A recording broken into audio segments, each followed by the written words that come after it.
Hello, friends. Today was treatment number 7 of chemo. So, as I told you all last week, I moved to once a week now.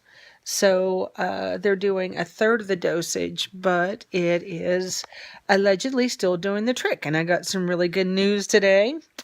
Of course, the first 2 treatments basically are considered null and void because let's see, like the CA 125, and I've talked about this before, but just in case, here's a little bit of a repeat.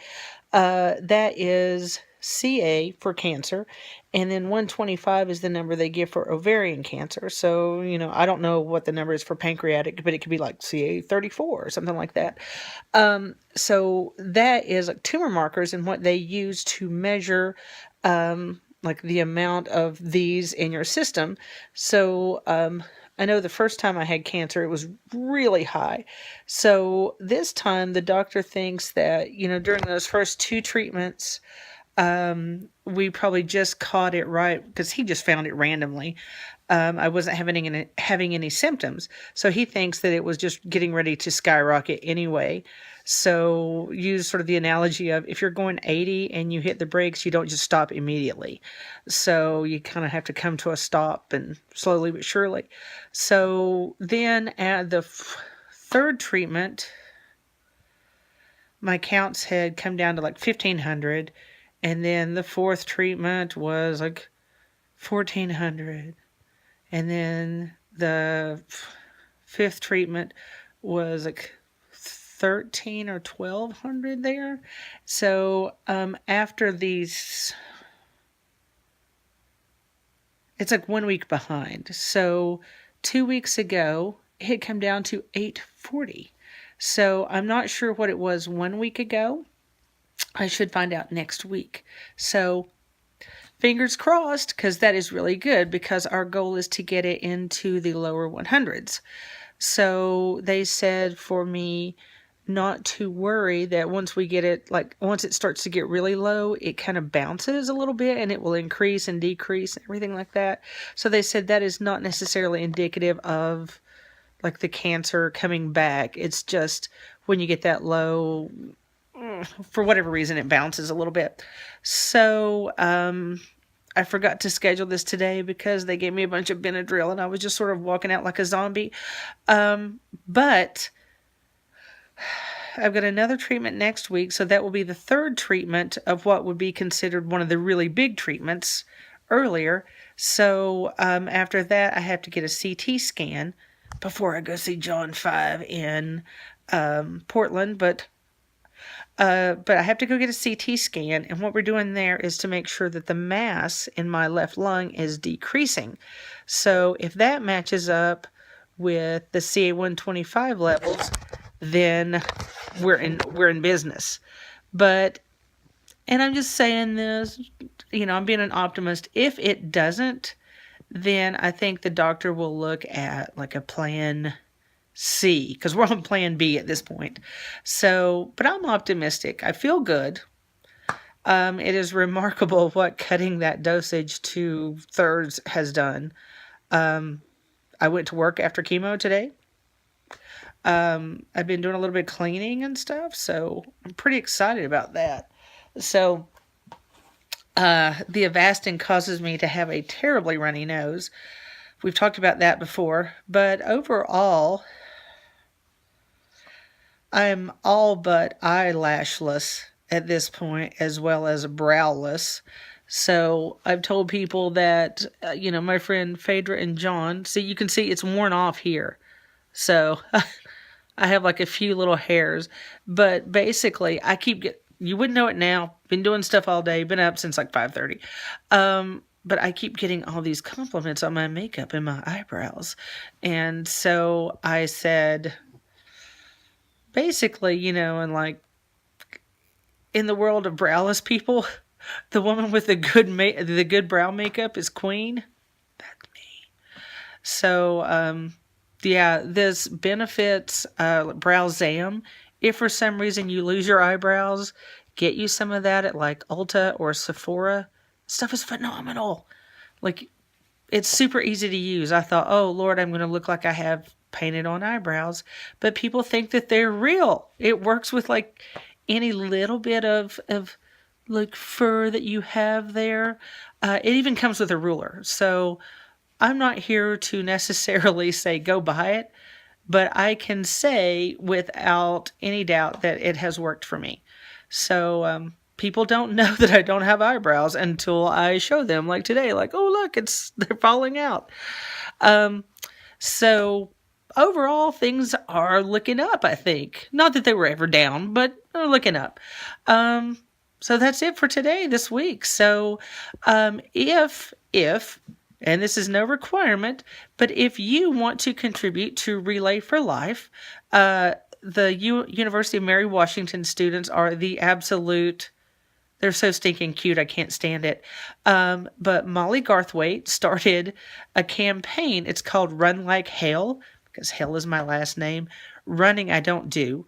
But she is doing a marathon, the Rock and Roll Marathon on March 11th in D.C. So we're all going to be there supporting her and carb loading on the sidelines as she goes by. But she wanted to do some stuff to raise money for Relay for Life in honor of me and all the other people fighting cancer. So she created these t-shirts that are just adorable. They say run like hell and beat ovarian cancer. So if you go to boost.com, we're doing a fundraiser for Relay for Life, and you can buy a short or long sleeve t-shirt, $18 or $21. And they'll be sent to your house, and all the proceeds go directly to Relay for Life. So if you just go to boost.com and type in Run Like Hell, that should take you to the spot.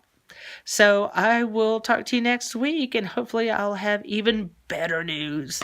So hang tight, stay positive, and be nice to each other. Duh, I forgot to tell you, on Monday, see, I'm on this medicine that doesn't allow me to heal, and I got like this rash, random itchy spot, and it just scabbed over. So I look like I have the heebie-jeebies. I don't. But on Monday, I had to go and have the port removed from the left side because the lady who put it in incorrectly, and there's no blood return, and it's slowly inching out. So then I had to have it put on the right, which was where I had my port before. So now I have 3 scars on my chest. I heard guys dig scars though, so they dig puffy-faced, swollen, roid raging, eyebrowless, eyelashless, bald women who look like they've been attacked by a grizzly bear. So I'm not being indecent here. I bruise easily now because I'm on the Xarelto, or the blood thinner for the blood clot. So this was where it was, and they sewed me and glued me. And then here's where it is now. They used that today. It kind of got a little bit nauseous because they were like kind of ice picking through the skin glue. So I had to go to my happy place and think of things other than the crunching noise in my chest. But the doctor was a little, I mean, I guess if you're a surgeon, so you can see there where it bruised down. So it's hard for me to find right now. I think up here is where the old scar is, under that bruising. And then here's where the new one's going to be. So, grizzly bear mauling. The surgeon was a little bit weird. So, they, I was awake the whole time. So they put a tent over my head. I told my students they put a bag over my head, so they didn't have to look at me. But apparently, voluptuous ladies have a more difficult time with ports. I'll let that sink in. So when one lies on their back being a voluptuous lady, things kind of move up. So they taped my voluptuousness down to the damn operating room table. I'm talking big strips of tape pulling everything down and going under the table. Under the table. It was sort of like a, oh God, why can I not, a mammogram. So like a mammogram. Terrible. So, yeah, he had me. I was like, dude, I'm not feeling pretty anyway. And so he says, open your mouth. Let's see what we're looking at here as far as like breathing tubes if we need to and all this kind of stuff. He says, oh yeah, you got a nice clear opening. You have a little bit extra here. And I'm like, you didn't have to say that. There was not one reason you had to tell me that I have a fat neck. That you basically said I have a fat neck. But he did. So, but apparently he does good work. So I guess I'll take the abuse as long as it's a working port now with my grizzly bear mauling. And everybody keeps saying that I should have like tattoos put over those eventually. But eventually I'm going to get old. I'm already old. And I'm going to get older. And, how cool would I look around, getting my grandma on at the old folks' home with like, because they could take the scars and stuff and use them for like Frankenstein and Bride of Frankenstein. But yeah, that'll look really wretched when I get old. So I'm going to call no on that one. But I just wanted to tell you all that I've got that going on. But what it felt like, if you've ever seen the YouTube videos of people doing amateur wrestling in their backyards, like trying to make it big, and they take like a 2x4 to each other's chest, that's what it felt like. My voluptuous chest that was taped down. They took a 2x4 and just bashed me with it. So they're like, you shouldn't feel any pain. Go home and take a Motrin. And I have a high threshold for pain, and I usually don't take medicine for that kind of thing. And I took 800 milligrams of Motrin and did an ice pack that kind of smelled like freezer burn. So I've got to get a new ice pack because that was smelling like freezer burn, and that's gross. But that's what's going on with me. So, again, stay happy, stay positive, and be good to each other.